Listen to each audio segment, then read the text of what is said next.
de l'introduction de Yolande. Comme ça, les salam alek, on passe. Moi, je pense que le rôle de la société civile, sa légitimité, son engagement avec les politiques doivent être discutés dans ce pays-là. On reste toujours dans des schémas.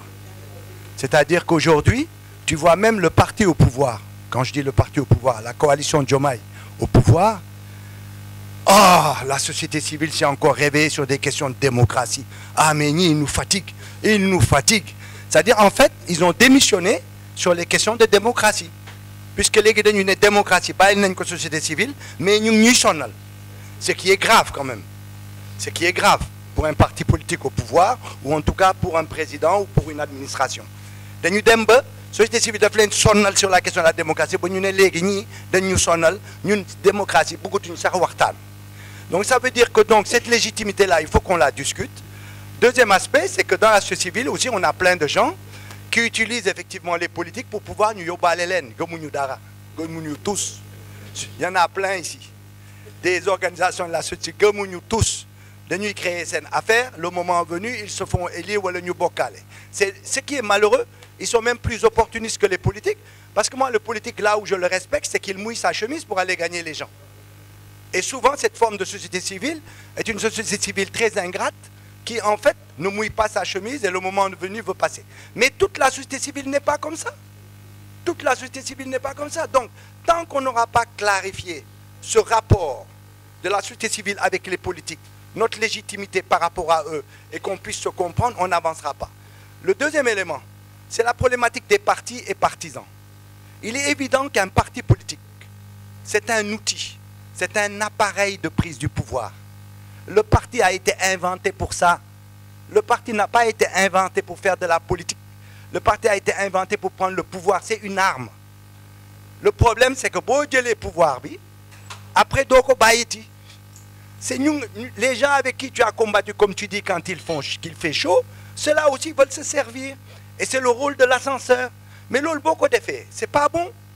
Parce que ça veut dire que tu élimines le peuple. Les 54% de Diomaye, c'est 54% de 7 millions de votants. Il est légitime du point de vue de notre système. Il est légitime, je te le dis. Mais c'est 54% de 7 millions. Et les autres, qu'est-ce que tu en fais? Et les gens qui se sont battus dans les 54% qui ne sont pas dans la coalition Diomaye aujourd'hui, qu'est-ce qu'on en fait? Donc, sans raisonner, man, avec mes gens, j'ai été au pouvoir. Mais il faut voir le mouvement d'ensemble et voir le contexte. Donc on ne peut pas raisonner comme nous raisonner en termes de mouiller sama maillot, madame maïtok.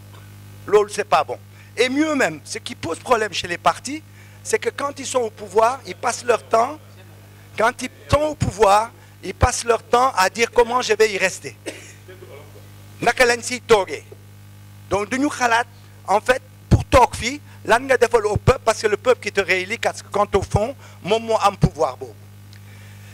Je vais avancer aussi sur la problématique de l'Assemblée citoyenne. On a une démocratie très en retard. Moi, je suis tellement d'accord avec Mimi quand elle dit qu'il faut qu'on soit ouvert au monde. Le Sénégalais, il est recroquevillé sur lui-même. Ce n'est pas étonnant d'ailleurs qu'on ait 3000 heures d'ensoleillement et que nous sommes toujours du soleil. Donc, ce n'est pas étonnant. Mais ce que je veux dire par là, c'est qu'il faut qu'on comprenne. Une Assemblée citoyenne, c'est quoi? C'est qu'on fait des lois. Que l'on fasse ça dans des commissions ou dans des bureaux, ce qu'on veut, on fait des lois qu'on veut qu'elles nous ressemblent. Mais quand des lois sont faites par des députés sur la base d'un exécutif qui te le demande, ça ne ressemble pas au peuple. Pour faire une loi, il faudrait de dire, le député, effectivement, il a la légitimité d'être élu, c'est vrai. L'exécutif a la légitimité d'être élu, c'est vrai. L'exécutif demande une loi, c'est normal. Député Biwako étudier, c'est normal, mais de nous inviter le peuple dans ses composantes. Quand je fais une loi sur la santé, j'invite les professionnels de la santé à 15%. J'invite le peuple à 30%. Je prends les députés et l'exécutif et on étudie ensemble la loi sur la santé. Quand on la sort, on va sortir une loi qui nous ressemble. C'est ce qu'on appelle une assemblée citoyenne. Ça veut dire qu'on a des élus qui vont gérer l'Assemblée nationale, mais avant de voter une loi, travailler une loi, on ouvre ça aux différentes composantes du peuple. Pendant le temps qu'ils sont là-bas, on les paye leur salaire et tout ça, et nous, on y réfléchit sur la question. C'est cette forme d'ouverture, de dépassement de cette forme de démocratie, à savoir d'avoir que des députés godillots, excusez-moi du terme, mais l'autre, nous devons dépasser. Le dernier élément, c'est, y compris dans la manière d'élire nos députés, pose problème. Il n'y a pas de proportionnalité. Alors évidemment, quand je regarde comment on appelle ça, un peu la communication qui est faite en disant regardez nos députés, on a des commerçants, on a des retraités, on a ceci, on a cela. Oui, c'est vrai, dans la composante, elle est multiple, mais elle est partisane. C'est-à-dire qu'elle est multiple dans le cadre d'un mouvement, elle est multiple dans le cadre d'une coalition. Elle n'est pas multiple dans le sens des participants. C'est parce que ce qu'on veut éviter, et d'ailleurs ils le disent, les gens le disent, ils disent moi je veux une majorité confortable. Mais ils n'osent pas dire en fait je veux la majorité des 3/5 parce que du point de vue démocratique c'est difficilement acceptable. Ils disent alors je veux une majorité confortable. Et mieux, ils disent j'ai vécu des expériences qui ont fait qu'on m'a trahi, donc je veux des gens sûrs avec moi. Donc tu veux quoi? Tu veux des godillots? Tu veux demain, on va discuter de notre constitution, cette assemblée qui va venir. C'est pour ça qu'on ne peut pas critiquer le gouvernement, parce qu'il lui faut des lois, il faut qu'on change nos constitutions par des lois, par plein de choses. Mais si tu mets que des gens à toi, donc toi tu restes entre quatre murs, tu réfléchis de la constitution que tu veux, tu viens, tu la fais voter par tes gens à toi, mais demain, quand il y aura une autre majorité, la première chose qu'on va faire, on va faire sauter cette constitution-là. Donc on n'aura jamais d'institution stable, parce que ça ne nous ressemblera pas, ça va ressembler à un parti politique. Donc disons-nous la vérité. Dire que oui, il faut donner une majorité confortable. Dire aussi en même temps que je suis sûr qu'il m'a djangon école armom, etc., d'où me trahir ailleurs. Mais non, ça ne tient pas. Les institutions tiennent de par nos institutions et non pas par les humains, par les hommes. Donc il faut qu'on avance sur cette problématique. Voilà à peu près ce que je voulais dire. Et la judiciarisation de notre vie politique, ça, il faut qu'on y réfléchisse. Vraiment, le problème, c'est vrai qu'on me dit, ouais, encore telle personne a ses permis de bouger, de bousculer un policier, de faire ceci, de faire cela. Mais est-ce que c'est normal, lorsqu'on bouscule un policier parce qu'il t'empêche de passer, quand même, est-ce qu'on peut considérer que tu as fait un acte non citoyen, tu as fait un acte répréhensible, qui fait que nous avons le double prison, 1 semaine, 8 jours, 10 jours, selon l'humeur du magistrat? On doit dépasser ça. La problématique d'une démocratie, c'est qu'on doit permettre aux gens de s'exprimer. Évidemment, en politique, la ligne jaune est facilement dépassée. Moi-même, j'ai traité Macky Sall de voyou de la République pendant tout le temps que j'étais à Dakar et à l'étranger. Donc je devais être en prison 10 000 fois. Mais Macky ne m'a pas mis en prison. Aujourd'hui, le président, c'est un voyou de la République. Mais tu es en tôle dès le lendemain. Alors, elle est où la différence? La répression est toujours là. Notre justice n'a pas changé. Il y a des gens qui me disent, mais tu es malade, Ben, la justice a changé. Mais il fallait le changer. Évidemment, je ne crois pas une seule seconde que Diomaye ou bien Sonko dit au magistrat, je ne le crois pas. C'est vrai. Mais c'est qu'on a affaire à des gens qui ont envie de faire plaisir à l'exécutif. Depuis 65 ans, ils le font. Donc, ils vont continuer à le faire. Donc, ça veut dire que pour qu'on ait une rupture, il faut vraiment d'autres choses, d'autres mécanismes, mais vraiment nous essayer d'arrêter judiciarisation, justice, parce que tu as enfreint telle loi. Il faut savoir prendre sur soi lorsqu'on est véritablement démocratique. Wax nañ ci institution yi, wax nañ ci loi yi, ay code de procédure pénale, mais demuñu sur vraiment ci man le cœur du problème, moi, les hommes. Bu ñuy wax ci citoyenneté, au-delà de la population, pour man, il y a un acteur qu'on n'interpelle jamais, c'est l'administration. On a une administration qui est néocoloniale et sous-performante, ça, en plus. Et aujourd'hui, je le dis très haut et très fort, néocoloniale sous-performante. Et je pèse bien mes mots.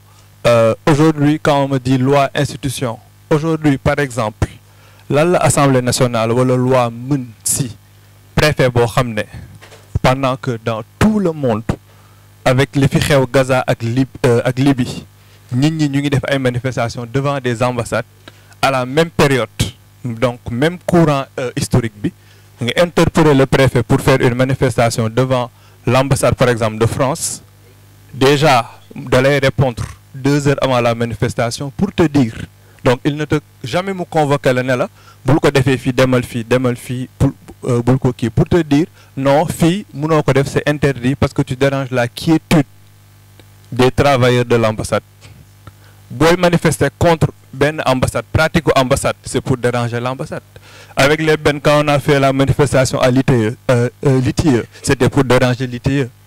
Donc aujourd'hui un préfet te dit ça, loo ci mën lan la ci loi mën lan la ci assemblée mën, c'est l'administration elle-même. C'est par exemple, je continue sur singulier wu ma préfet de Dakar, mais dama jël juste benn exemple kenn représentatif de l'administration. C'est le même préfet qui pendant toute une année a interdit systématiquement sans mu am benn règlement ne moom place de la nation kenn du fa defati manifestation, sans donner d'alternative, en disant déjà place de l'indépendance c'est oublié à cause de arrêté Ousmane Ngom. tey Sénégal bu ñu bëggoon def manifestation contre l'État d'Israël bu nekk en face place de l'indépendance, Sénégal mënuñu ko def parce que préfet da koy bañ, parce que place de l'indépendance kenn du fa manifester. ñu yokk ci place de la nation amul lenn lu wax ne duñ ko def, préfet bañ ko moom mu ko décider loi boppam. Et ce qui s'est passé c'est après c'est supérieur hiérarchique, donc le ministère de l'Intérieur dafa entériner décision boobu noonu ne préfet li nga doon def depuis 1 an lu rafet la, léegi sax dañ koy wax définitivement fii kenn du fi def manifestation. Donc aujourd'hui quand des hommes prennent des décisions yoo xam ne accompagner wuñu dans la citoyenneté, tey cette administration là bu ñu ko tëggaatul mënuñu dem vers la citoyenneté. On peut changer toutes les lois qu'on veut, mais aujourd'hui ce sont les hommes après ñooy conduire les choses. Comme je dis, quand l'administration a une mentalité néocoloniale et est sous-performante, parce que surtout ne fait pas d'effort vers la société, on ne peut pas changer les choses. Sauf si nous avons un renversement du rapport de force entre la population et l'administration. L'administration doit vers la population. La population doit forcer à faire parce qu'on va après aller vers une anarchie. Et anarchie, sans que Mme Aminata Touré anarchie bahul. Donc aujourd'hui loolu moo tax ñun pour man la lutte qu'on a entamée dañ ko war a continuer dem ba récupérer suñu souveraineté populaire, maanaam pas arrêter jusqu'à élection jeex na, parce que bañ a achever ay lutte moo indi lu bëri. Assemblée nationale par exemple tey les 2 vrais mots de l'Assemblée nationale ñi dañ koy wax très souvent, c'est les listes majoritaires et la parité, nañ waxante dëgg. Donc te loolu noonu c'est des luttes non achevées. ñoo ko indi parce que dañ doon régler benn petit problème pour pas aller jusqu'au bout de la lutte. Pour man nag la lutte qu'on a menée jusqu'en 2024 bu ñu ko achevé wul vers une démocratie vraiment radicale, dem bouleverser suñu kii, pourquoi pas tëggaat ENA ñu réformer fonctionnaires yi ñu xoolaat les choses bu ñu demul jusqu'au bout en pensant que ce n'est que le président, duñu attaquer toute l'administration en profondeur, on va encore une fois am benn réforme boo xam ñëpp dañuy kontaan, mais dans 5 ans 10 ans ñëpp dañ naan lii de bu ñu yëgoon ñu bañ koo def. maa ngi jégalu ci guddaay bi.